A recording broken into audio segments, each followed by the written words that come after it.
Yo, what is up, everybody? Thoresco back again with the zombie apocalypse story for you guys. This one is titled 50 Days After the Apocalypse, written by Rupert Rawlinson. Hopefully, you guys have been enjoying the previous stories.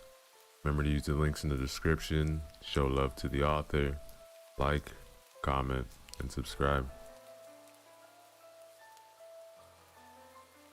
Chapter 1, Day 1. Moore College, a small co-ed school located in the northwest of England, about 30 miles from the nearest city.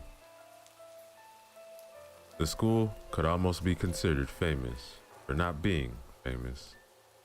Constant mediocre marks and one footballer whose career ended over a decade ago. But this tiny school of underachievers and overreachers housed two seemingly ordinary students who would come to be instrumental in the events that followed. The last bell finally rang, signaling the end of a long lesson and an even longer day. Roughly shoving her books into a shoulder bag, quickly followed by a few pens and a ruler, a girl stood up from her desk and threw her bag over her shoulder. She made her way over to a quickly forming group of 6 others in the center of the room.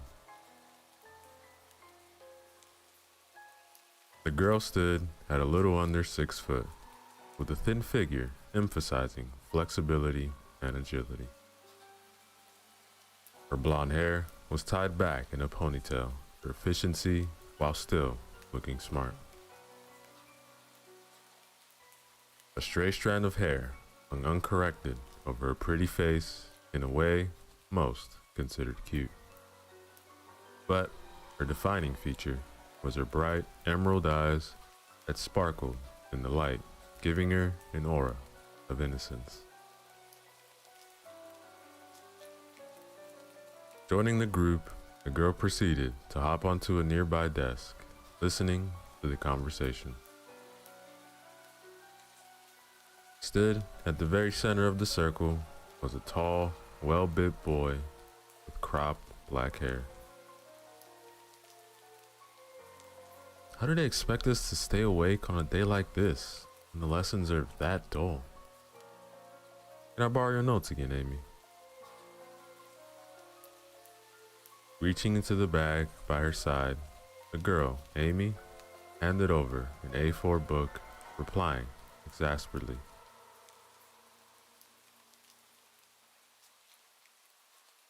Ben, if you don't start working soon, you're gonna fail your A levels.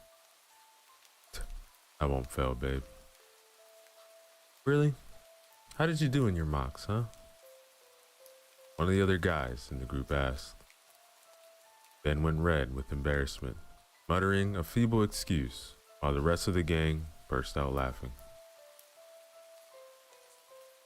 As the laughter slowly died away, Ben tried to recover some credibility by stating, "Come on, I do more work than John." That doesn't count. That weirdo's like some genius, isn't he? Amy didn't bother listening to the response. Instead, she allowed her attention to drift over to the boy they were referring, teachers. He sat secluded in a corner of the classroom, leaning back in his chair, apparently sleeping. His straight brown hair was neatly cut through a few strands that were long enough to cover his right eye. As the group had said, he was smart. The trouble was, he knew it. The boy barely paid attention in lessons, and he damn near ignored anyone. Be that a teacher, a student, had asked him a question. Everyone got the message. Don't bother me, and I won't bother you. The teachers didn't care, so long as he continued to top the tests to the students His behavior demanded ostracization anyway. As if he sensed her looking at him, John opened his eyes and stared back at the girl. Amy broke the eye contact, quickly turning to her attention back to her friends. Jane, didn't you used to play hockey with him? Yeah, a few years ago. Then he stopped because it interfered with some camping thing. It was clear by the look on her face that she did not like being affiliated with the social outcast. Oh, come on. Enough talk about the weirdo. We need to set off. Y'all are coming to the match, right? The others of the group followed his example, the guys grabbing their sports kits. Afraid I can't come. Mom's working late tonight, so I've got to walk home. Amy responded, jumping off the desk she had been perched on and made her way out, in a hurry to start the long walk ahead of her. The group shouted goodbyes after her while Ben quickly caught up to her, took her hand. When Amy looked at him questioningly, Ben smiled back at her saying, "Hey, kind of boyfriend would I be if I didn't at least walk you out?" The two walked through the emptying school, Ben talking animatedly about the match ahead, while Amy remained silent, content to listen. As the couple left the building and made their way to the school gates, Ben pulled Amy to one side. "Are you sure you don't want me to walk you back?" "I'll be fine now. Go to the match and score a goal for me, okay?" Ben brightened up at that, kissing Amy on the cheek. He jogged off towards the pitches, shouting over his shoulder, "I'll see you on Monday." Amy waved at his retreating figure before putting on a set of headphones and hitting play on her iPod.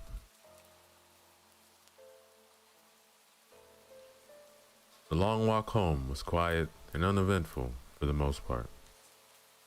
Amy hummed along to songs while she weaved through pedestrians and darted down alleys.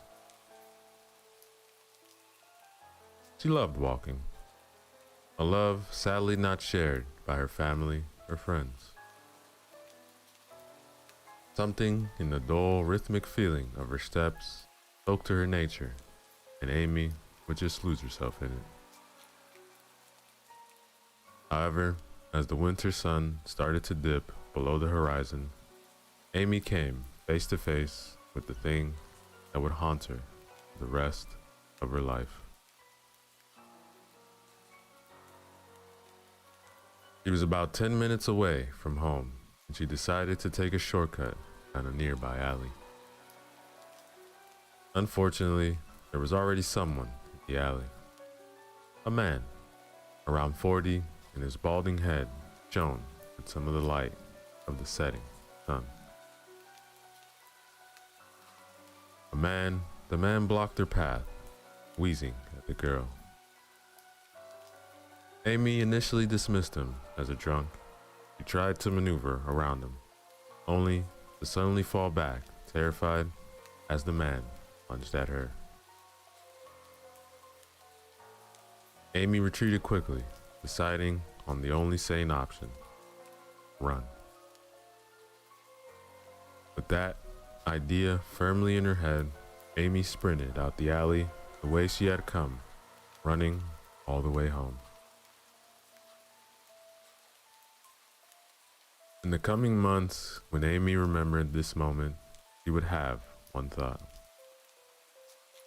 If I had known what was about to happen, what I was about to experience, I probably would have let him kill me, then have to deal with the horrors that were here follow.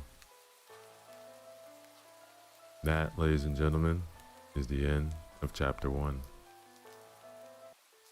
Yo, what is up, everybody? Let's go back again. Another chapter from the story titled 50 Days After the Apocalypse, written by Rupert Rollinson. Remember to use the link in the descriptions below. Show love to the author, like, comment, and subscribe. Chapter 2, Day 0. Amy slowly drifted into consciousness, thankful that she didn't set an alarm on Saturday mornings.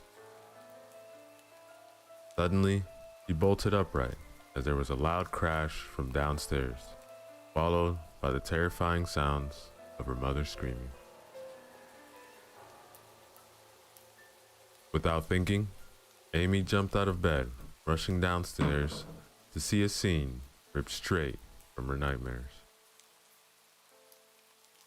Her father was twitching on the floor, foaming at the mouth, a huge chunk of his shoulder missing as if bitten out by an animal. Her mother was trying to fend off a male attacker. Her left arm hung limply at her side, while she brandished a bloody kitchen knife in her right.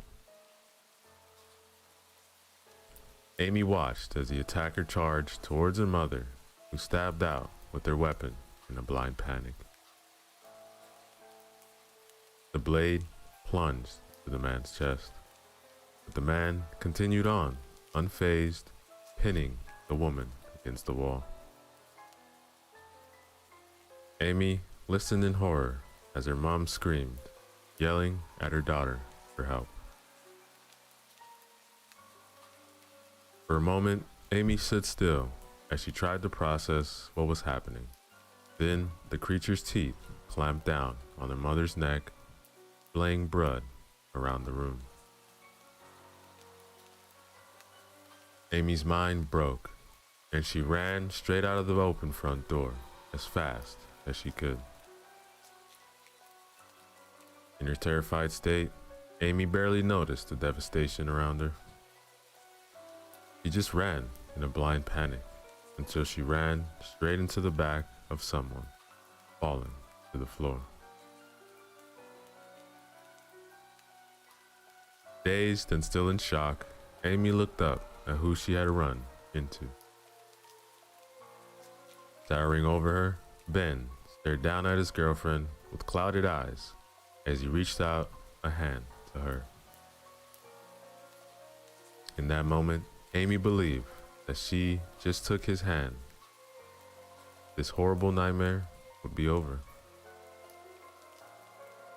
Slowly, with a trembling hand, the girl made to grab her girl boyfriend's hand.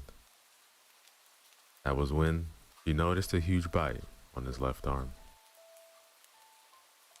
Her panic returned, and Amy crawled backwards on her hands. Ben followed her step by step, his hand still slowly reaching out, trying to grab her. Amy's back hit a wall. She dragged her legs, terrified.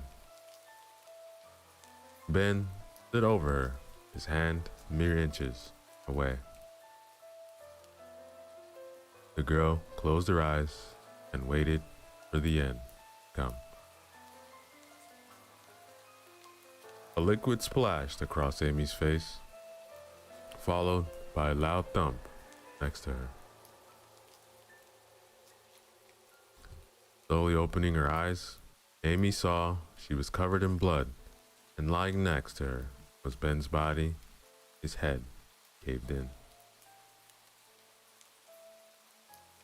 Standing in its place was John, dressed in a white t-shirt, splattered with blood, and walking trousers and hiking boots.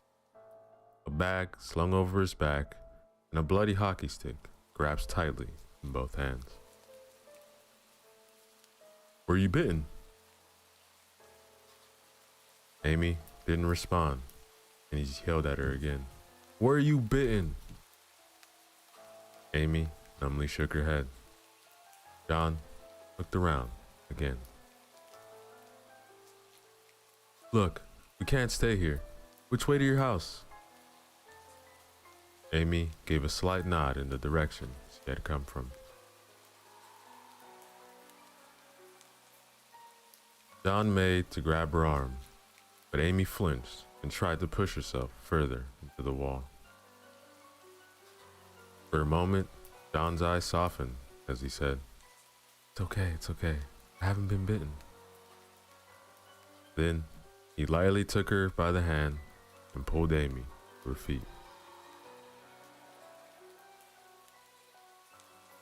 Amy slowly came back to her senses as John led her through the streets back to her house. The scene could have been from a horror film. Bodies littered the streets. Many had the creatures crouched next to them. The sickening munching sound that could be heard near them almost made Amy vomit. There were cars all over the road. Some had been left abandoned, while others were broken, some overturned, and glass scattered across the street. The houses were the worst. Each house was damaged in some way. Some simply had broken windows, while others had their doors splintered. In all cases, there was one unifying factor: blood.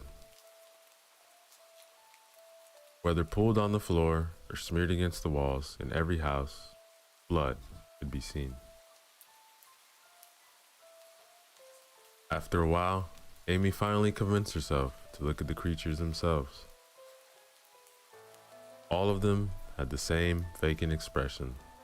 Their mouths twisted into a snarl, and they had hideous wounds that left a trail of blood in their wake. One of the things stumbled towards the two, but John raised his arms and smashed it in the head with his hockey stick. "Why aren't more attacking us?" Amy asked. There's easier prey about than the two of us." And Johnny grunted, pointing his weapon as a small 10-year-old ran across the street. Amy stopped and watched in horror as a child was suddenly swarmed by 5 of the things. A few blood-curdling screams of terror could be heard before the same sickening punching. John pulled her hand, signaling that they needed to start moving again. Amy zoned out again, allowing herself to be led around, only speaking when John asked her for direction. She only came to her senses when John stopped. Looking around, Amy realized they had arrived to her house. That was when Amy saw the front window was smashed in and the front door was still wide open from when the girl had run out through it. Amy moved behind John in fear, remembering what had happened to her parents. John made a disgruntled sound before dropping Amy's hand and throwing his rucksack to the ground as he grabbed the frying pan, which was strapped to the side, gave it to the terrifying girl, saying, "Look, use this to defend yourself." Amy then whispered something which he couldn't make out. Turning to her, John, so she could say it again. "Look, I can't go back there. I left him to die. I left my mom alone with that thing." John turned his back to her, saying, "Tough. I need some help and we need to get at some things in your house. So look, face your fear and follow me." With that, John walked towards the entrance. Amy stood still, trying to decide what to do.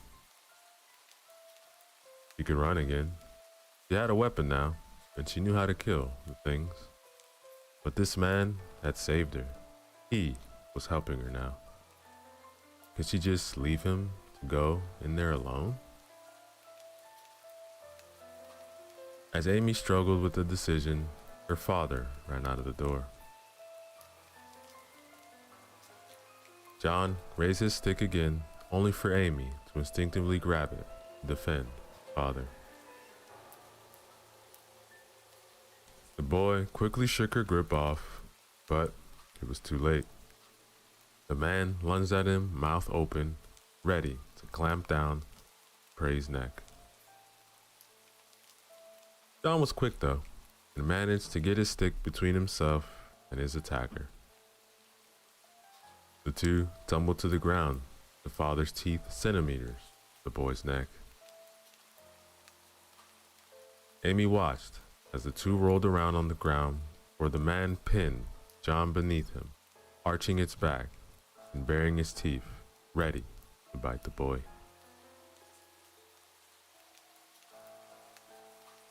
Amy finally acted, swinging the frying pan around and into her father's shoulder, knocking him off her companion.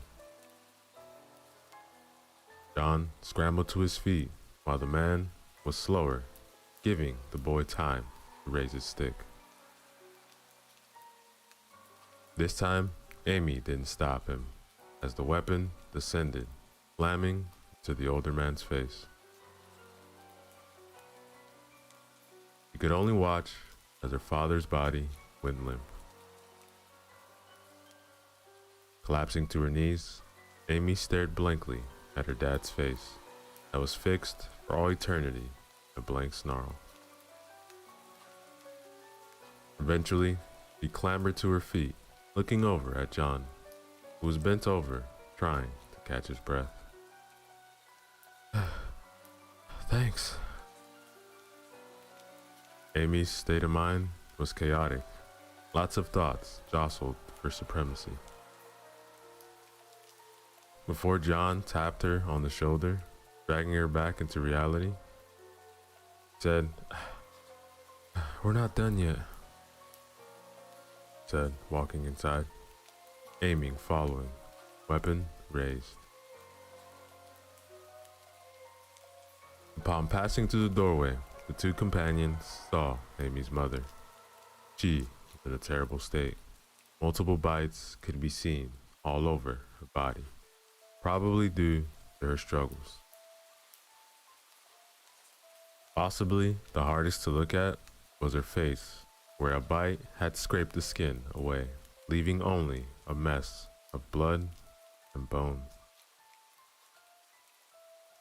The blank eye settled on the pair, and the unusual snarl appeared. Amy started to freeze up again as the memories of the morning all came flooding back. Her mother's cries, her boyfriend's face before he died, her father attacking her. John slipped behind her, laying a comforting hand on her shoulder. "He's already dead, Amy. It's in front of you, twisted shadow. The only way you can harm her now is allowing that thing to continue to walk the earth.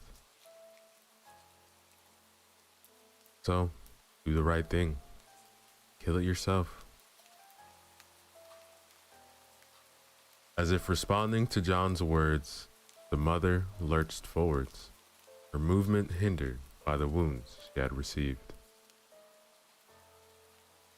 Amy moved forward and raised her frying pan. But she couldn't do it.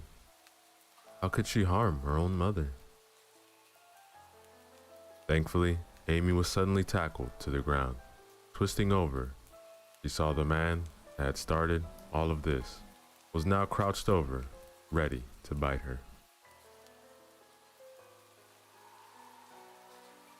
Acting on instinct and using reflexes she never knew she had, Amy brought the head of the pan between her and the attacker's mouth.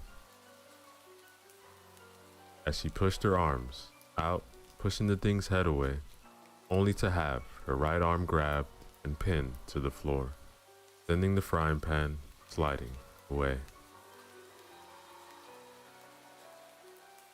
The strength of the man was incredible.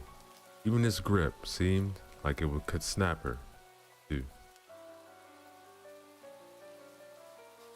Amy began to panic as his mouth came within centimeters of her.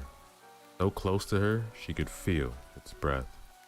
The chunks of flesh she could only assume to be her parents. John's hockey stick suddenly slammed into the creature's chest, sending it rolling away, wheezing. Spinning on his heel, John smacked the head of the hockey stick through the temple of the thing that had once been Amy's mother. John reached a hand down, grabbing Amy's arm and pulling her to her feet.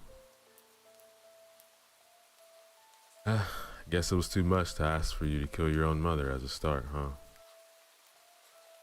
That one though, I know you'd kill. It was true now that the thing was not almost killing her. Amy felt her anger at the creature rise as she thought of everything that had happened to her parents, to Ben, and to everyone else on the God-forsaken planet. And she blamed it all on the one thing in front of her. Amy took the hockey stick and raised it above her head as she charged forwards, bringing the bloody tip down through the snarling face, driving it back to the floor. But he didn't stop with one hit. Filled with anger, Amy raised the weapon again before slamming it down.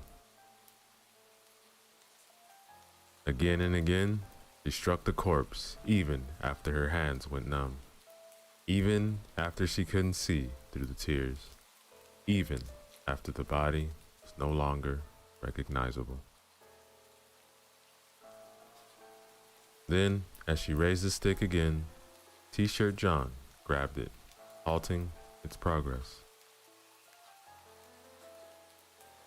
Amy turned fire in her eyes, but the boy wrapped his other arm around her, pulling her into a tight hug. Remember that feeling. Remember each one of those infected is like that thing. Every time one of them comes near you, remember that feeling and treat them the exact same way. Upon hearing John's words, Amy let go of the hockey stick, beginning to cry to John's shirt. Then, couldn't hold it in anymore. Wheeling away from her companion, Amy crouched down and threw up.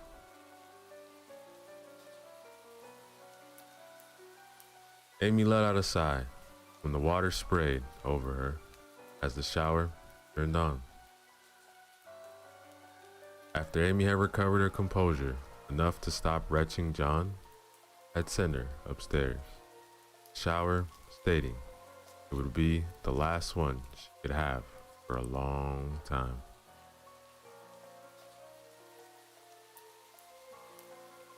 A light banging sound echoed up the stairs.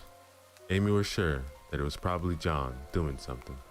She lacked the motivation to think of what it could be. Amy wasn't sure how long she stood in the shower. She was just eager to feel anything except this numbness. It was only when she was blasted by cold water that she realized she had used all the hot water. Stepping out of the water, she observed with a grim detachment that her hands still had some blood on them, though she was unable to say who it was. After toweling herself dry, Amy dressed in a simple black t-shirt and jeans.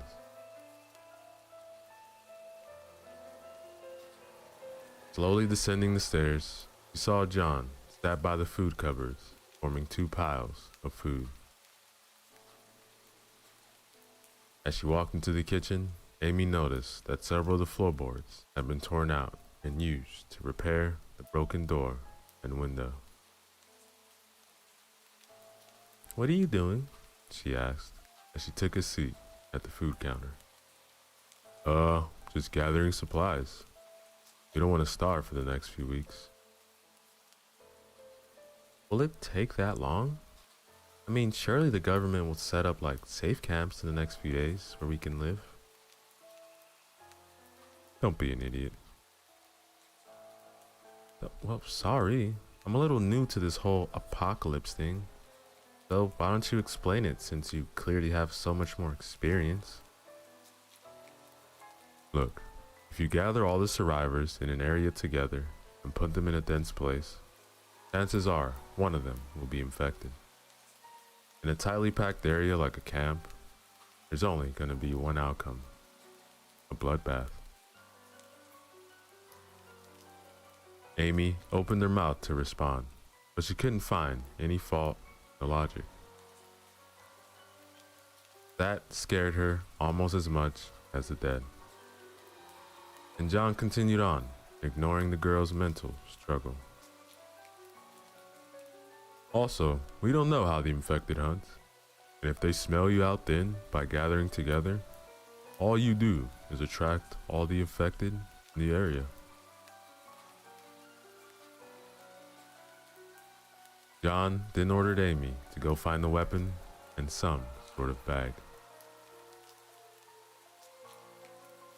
Frustrated at her companion's tight lips, Amy stood up and set about her task, eager to put as much distance between her and her mother's corpse as possible.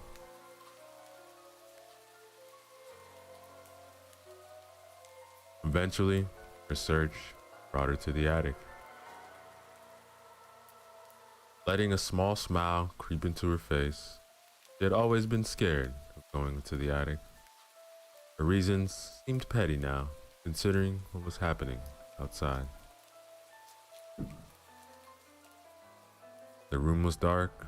The bulb had been broken over 3 years ago, and no one had bothered to change it. From what little she could make out, Amy could see a lot of cobwebs connecting most of the beams. Just as she was about to go back down to John, her eyes fell upon her father's old cricket bag from when he had been caught in his midlife crisis and had decided he was going to become one of the best cricketers in the world, or at least in the town.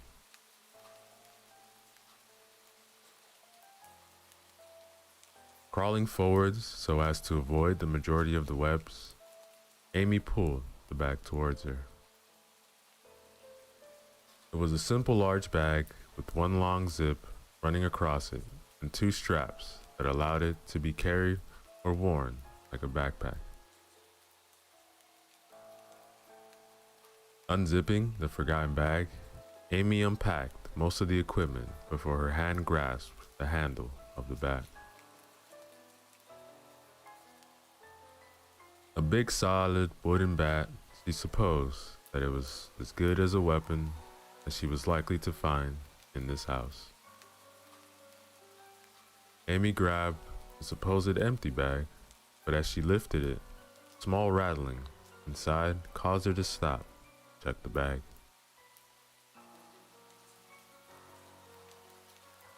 Hidden at the bottom of the bag was a small photo in a frame with a large crack in the glass. Lifting up the small photo, Amy realized it was a family photo taken from a holiday a few years ago. Memories flooded the girl's mind, and tears began to fall, unbidden, down her cheek. "Oh, no, not again," Amy whispered as she tried not to cry. She wasn't going to become the type of person that was always needing protecting. She was going to protect herself. Slowly regaining her composure, Amy wiped the tears from her face and placed the picture back into her father's bag before zipping it up and going back to the kitchen.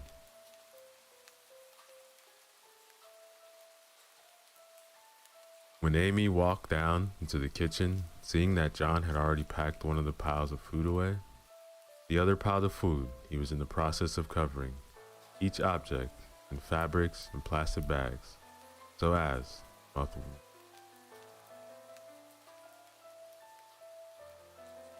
When he glanced up at her, John motioned for Amy to put the bag next to him before he returned, covering the objects. Sliding the bag across the floor, Amy again took a seat at the counter.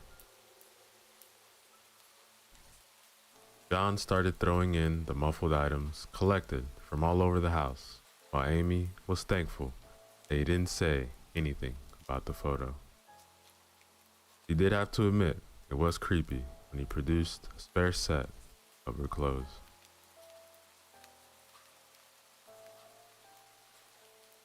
It was 3 o'clock by the time John was satisfied he had stripped the house clean of anything useful.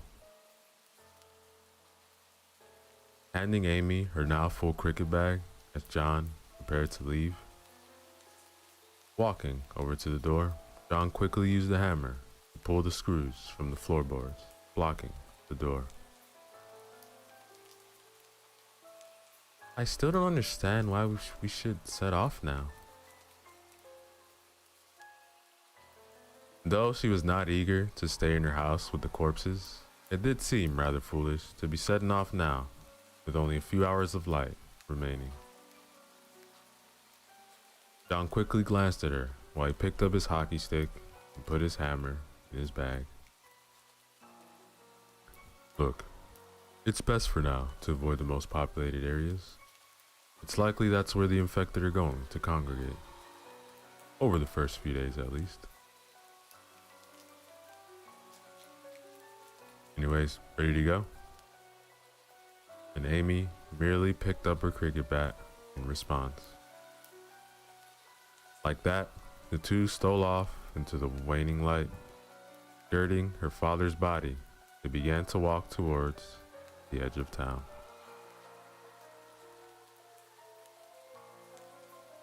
The street had even more of the infected roaming it than when Amy had last fled her home.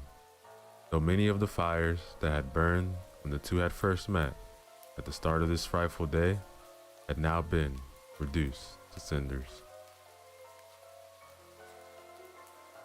Readying herself for what was bound to be a long and bloody fight, Amy quickly took one last glance at her home for the past 18 years. It wasn't the home she had grown up in anymore. Now, it was just another shattered house that had seen too much death in the past day. Then, turning back on the house, she hurried off after her companion. Around the world, governments toppled as humans fell on themselves, a fit of anger and distrust. This was the day the old world ended, and this is the day where our story truly begins. And that, ladies and gentlemen, is the end of chapter 2. Yo, what is up, everybody?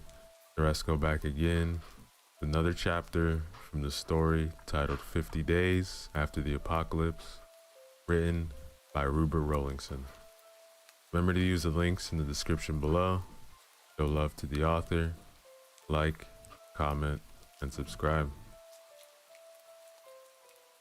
Chapter 3. Time trickled by at a snail's pace, but slowly the light of dawn began to filter through the boards covering the broken windows. Checking the digital watch, Amy rose to her feet, stretching as she did in an attempt to remove the stiffness from her limbs. Looking down at herself in the new light of the day, the girl saw her blood-covered clothes, momentarily distracted by the way the coating would crack as she moved. Amy thought back on the events of yesterday after the pair had left their house. John had dragged the girl from one house to another, teaching her how to board up doors and windows, as well as how to efficiently search a house for supplies. But the main thing the girl had learned yesterday was how to fight. The infected were everywhere, clogging up the streets and waiting to ambush them in every house. In just one day, Amy had almost died over half a dozen times, and she was sure it would have been a lot more if not for her quiet companion.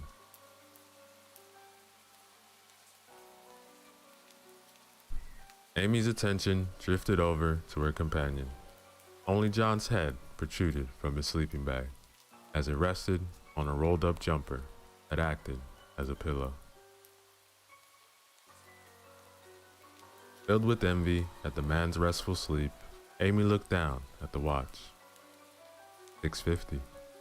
10 minutes before she was supposed to wake him. After another jealous look at the man, and Amy decided he had enough sleep. Stealthily moving over to John, the girl reached to his side without waking him. While she was sure she would have been killed without him, there was still a part of her that felt the man could have been a little more compassionate. In fact, any compassion would have been nice. Deciding to get a little bit of revenge on her companion, Amy brought her foot back and gave John a light but sharp kick inside. John grunted as he woke up, hands struggling to find the zipper on his sleeping bag, his expression a mixture of anger and shock. If it weren't for the threat of attack by the infected, Amy would have burst out laughing. And after a few good seconds, the man came to his senses. Looking at Amy questioningly, he finally freed himself from the bag. "Time to get up," Amy said in the sweetest voice she could muster, before moving over to one of the upturned chairs and righting it. As she sat down, the girl made sure that her bat was in arm's reach and her chair was pointing in the direction of the door. Shortly after, John followed her, dragging over his rucksack as he mirrored Amy's action. Rooting through the pack, John pulled out 2 cans of beans, which he quickly cut the lids off with one of his knives. Momentarily confused, Amy looked around for a form of heating the contents before she realized what was about to happen. "You've got to be kidding," she exclaimed in a deadpan voice as John slid one of the freezing cold cans over to her. The man merely smiled at her as he dug out a spork and began to dig through his can. Amy sat there for a few seconds before giving in and asking, "Don't I get one?" John looked at her, a gleam in his eye, and a sadistic smile on his face, as he said, sickly sweet voice, "Sorry, I only packed one." Amy had to restrain herself from kicking him again, as she looked down at the congealed contents of the can. Honestly, it looked like sick, and it didn't smell much better, but a sudden grumble from her stomach settled things for her. Slowly lifting the can to her lips, Amy poured a quarter of it out towards her mouth. Maybe half of the falling beans actually landed in her mouth. The rest fell onto her t-shirt and legs, adding another color to the blood-stained clothing. Amy gagged at the horrible taste of the food as she struggled to swallow. Amy tried 2 more times to eat from the can, before John mercifully handed her another spork. They ate in uncomfortable silence. Amy's mind was filled with questions, but she could not ask them. As they finished their respective cans, John set about packing all the items they had left spread around the room. With that finished, he handed Amy her pack before slinging his own onto his shoulders, picking up a hockey stick. As the two approached the door, they stood silent for a moment, longer to see if they could hear any affected. Satisfied for their momentary safety, the two moved their barricade out of the way and silently stole out of the house and into the streets.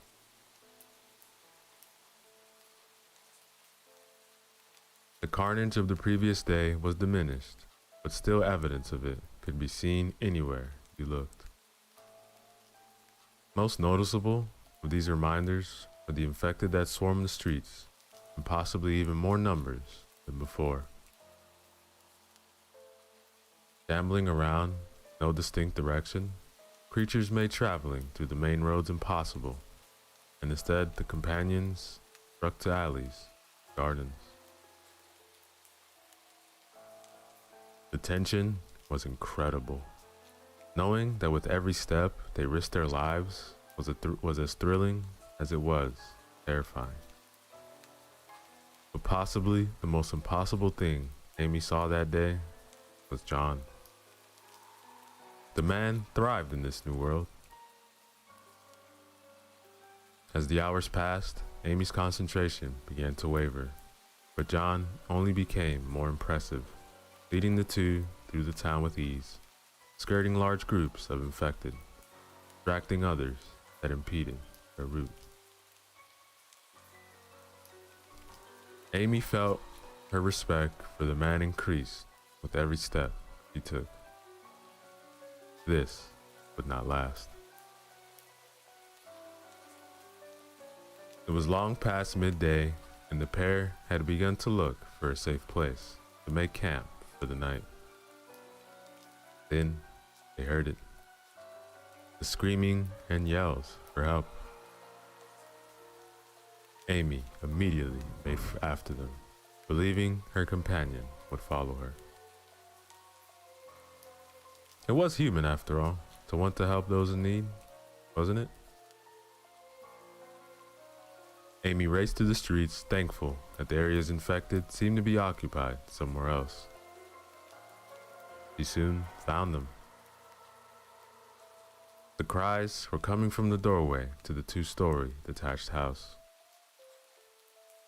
A young girl was crying in front of the open door, while a middle-aged man was fending off a group of 8 infected with a piece of plywood. Amy made a move towards the scuffle, only for John to grab her by the arm and hold her back. "What are you doing? We need to go help them." "Just wait." Amy was forced to watch as the 2 of the infected broke past the man and latched on to the screaming girl. Amy averted her gaze, but there was a sickening squelch, and then the screaming stopped. The child was gutted in seconds. The man lets loose a cry of loss as he turned around, smashed the plywood over the back of the first infected's head before swinging it in an upward arc, slamming into the second's chin. The creature wheeled back, but before the man could finish it like he did the first one of the faster infected lurched towards the man, burying its teeth into its shoulder.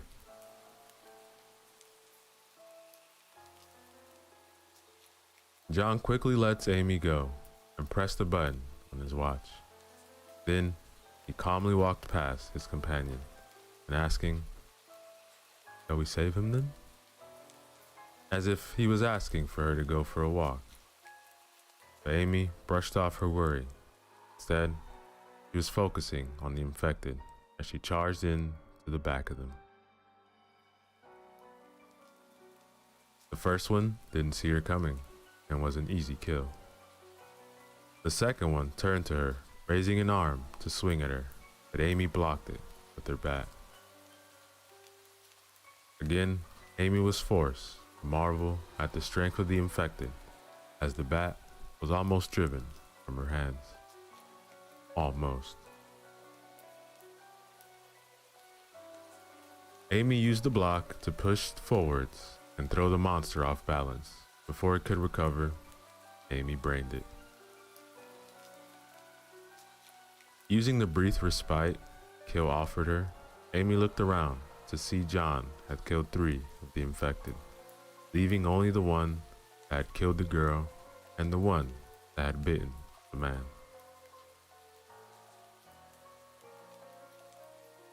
The 2 creatures fully concentrated on their new prey, allowing the man to feebly crawl over to the corpse of his daughter. The infected that had killed the girl charged forwards at John, who quickly sidestepped using the hockey stick to trip the monster, knocking it to the floor. Before it could get up, John raised his weapon and slammed it straight through the back of the creature's skull, killing it. Undaunted, the other infected charged at the 2 of them. John spun on his heel, swinging his hockey stick into the thing's stomach, forcing it to double over, allowing Amy to rush forwards, bat raised, finishing it with one quick strike. Amy breathed a sigh of relief as she stood there, panting. Recovering her composure, she smiled kindly at the man, cowering over the bleeding girl's body. Silently, John strode over to him.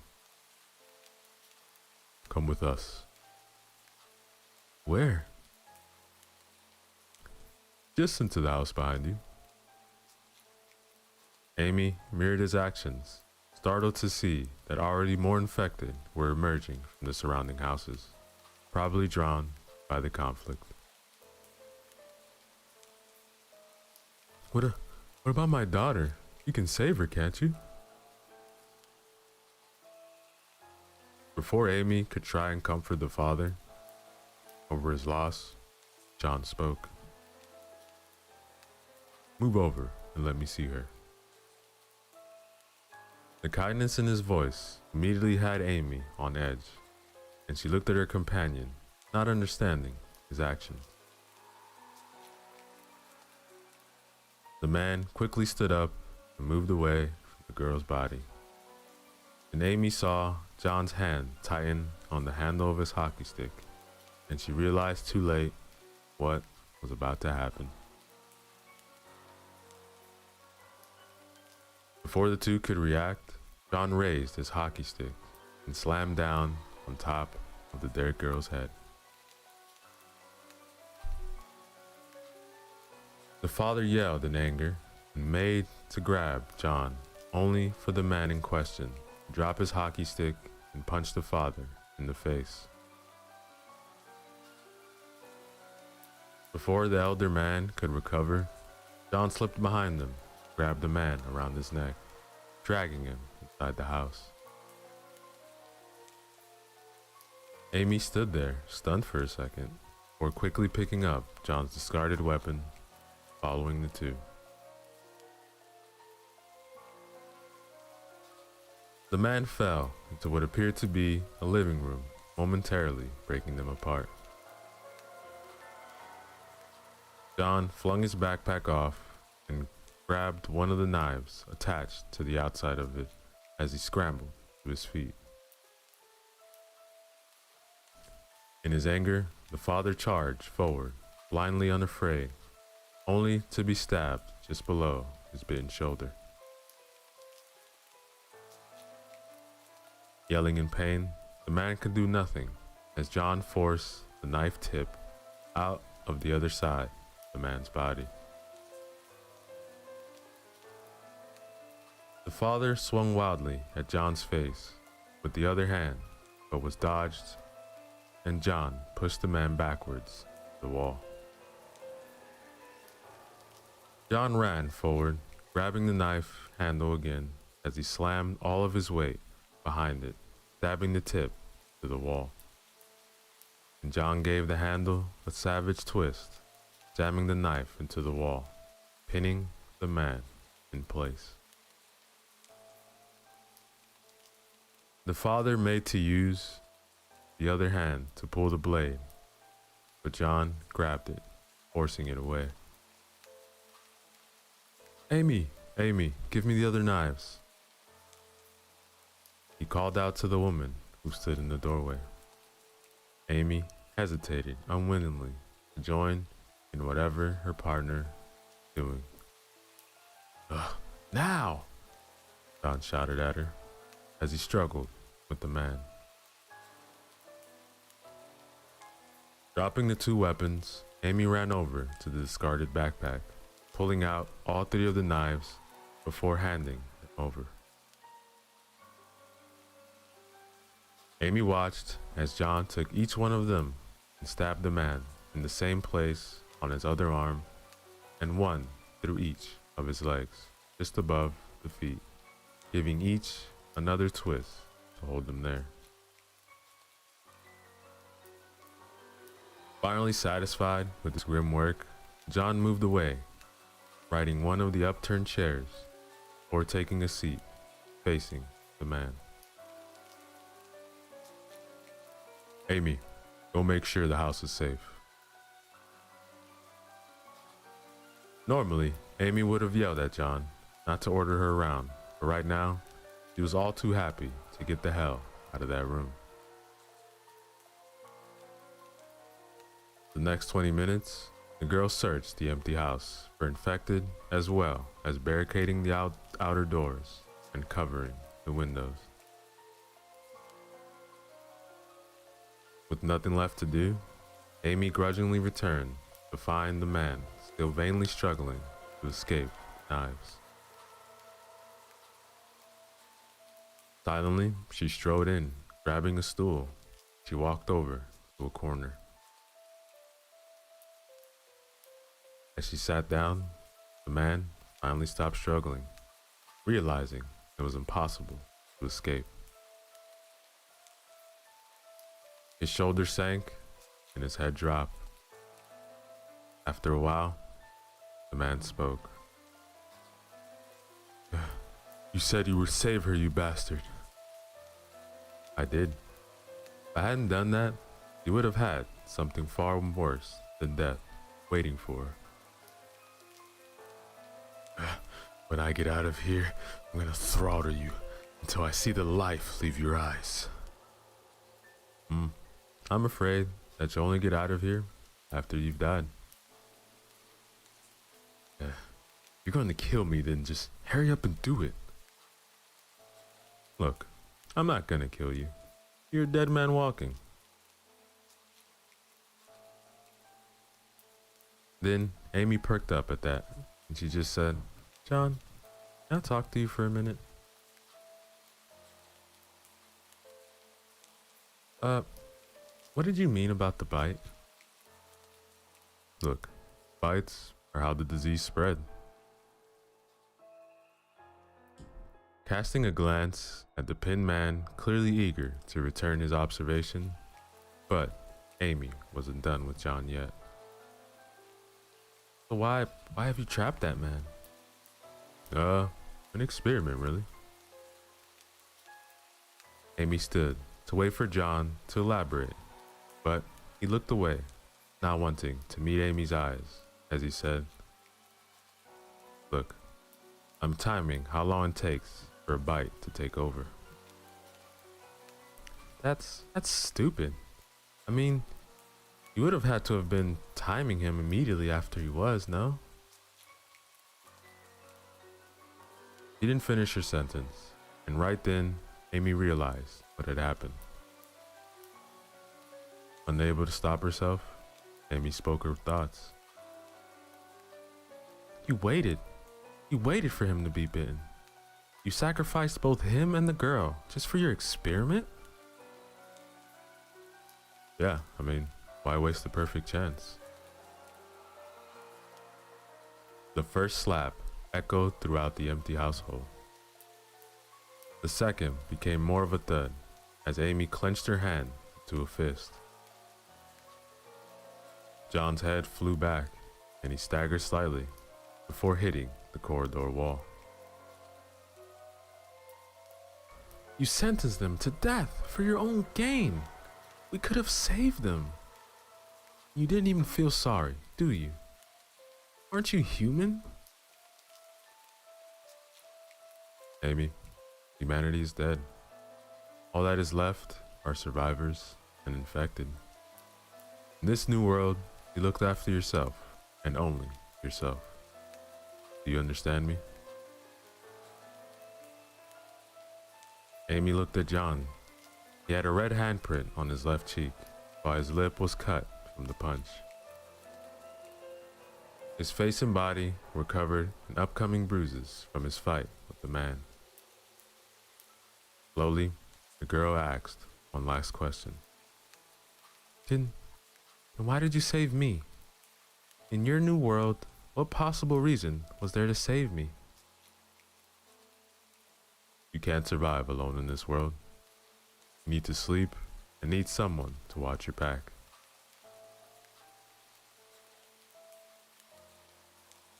Why did you save me? You were the first person I saw. John's answer was full of regret, but it wasn't registered. Amy forcefully pulled her arm out of John's grip before walking back into the living room, sitting on her stool, looking at the captured man. John followed a few seconds after her and was tactful enough to pull his seat over to the opposite corner. The man didn't seem to register the two coming back in, or if he did, he didn't do anything about it. 20 minutes of silence passed as the man started to froth at the mouth. Half an hour later, the man slumped before he looked up. His eyes were now misted over, and he had the expression of an animal wild.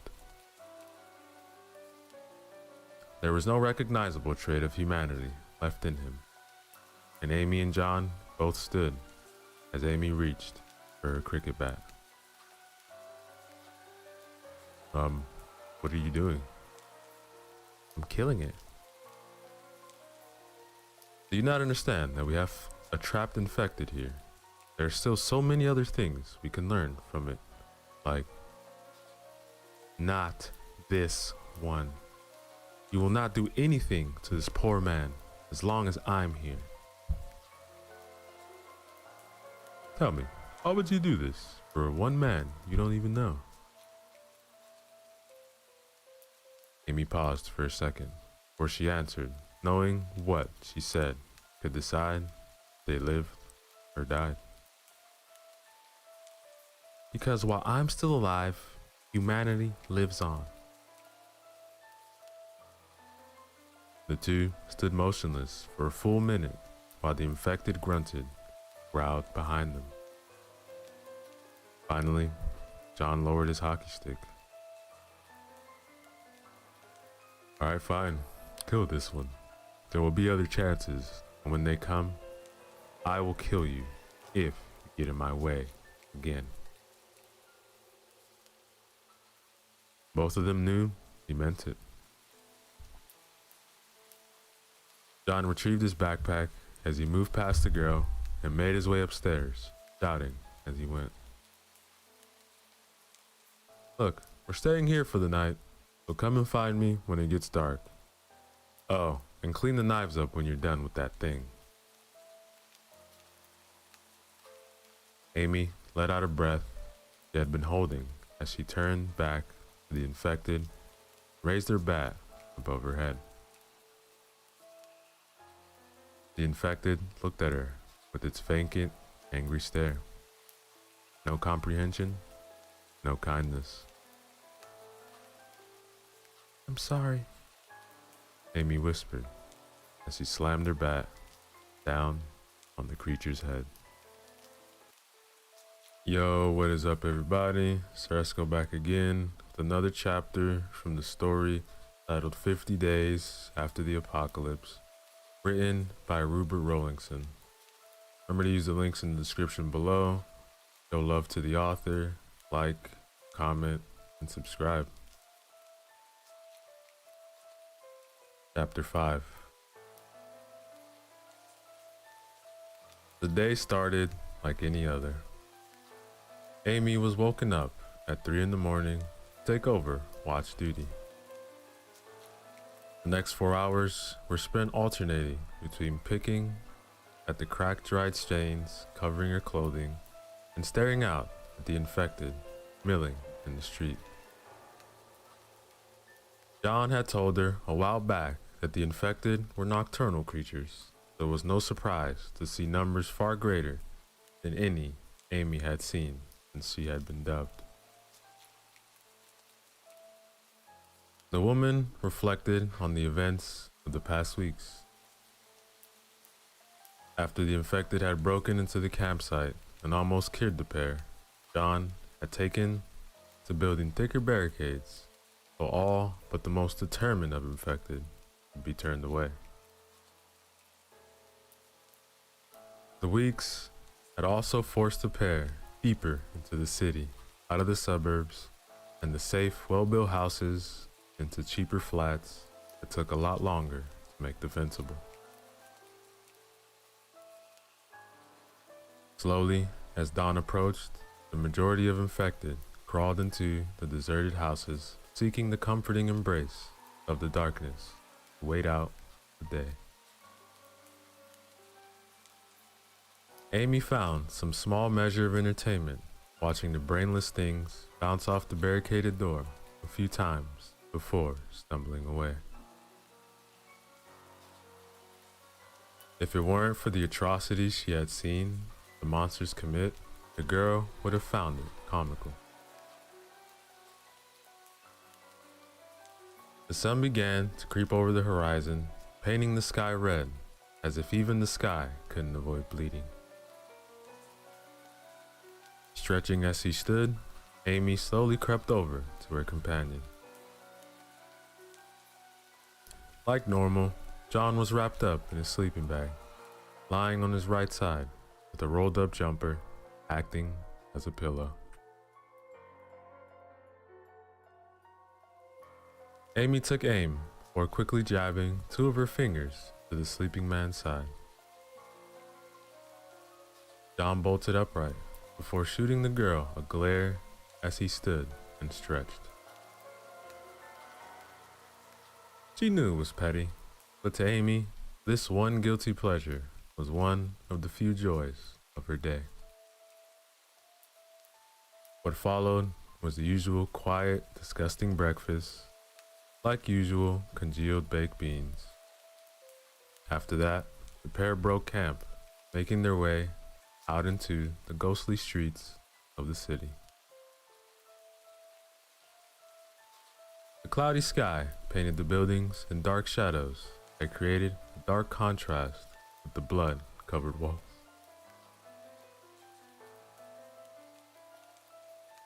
The morning passed without incident, John leading his partner around any packs of infected that braved the sunlight in their search of prey.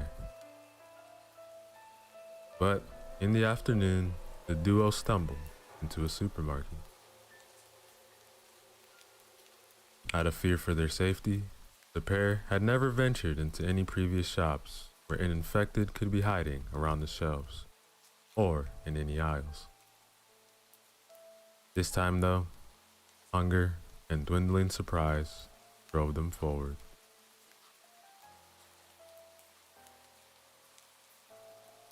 As the pair approached, though, it was clear to see this supermarket was different. Where other shops were smashed and looted, this building had been turned into a fortress. Windows were boarded up, and there were patches of barbed wire dotted around the empty car park. Then, as the pair of the companions got closer, they realized the damaged building. The boards used to barricade the windows were splintering and covered in blood, both old and fresh. In some places, boards had even been ripped clean away. In front of the supermarket, like a sickening wall, was a mass of infected corpses piled up. At the base, some still lived and writhed in a vain attempt at trying to throw off the bodies to crawl into the store. John and Amy skirted around the obstruction, heading for the front of the store, seeking a way inside. When they finally found the opening, they almost wished they hadn't.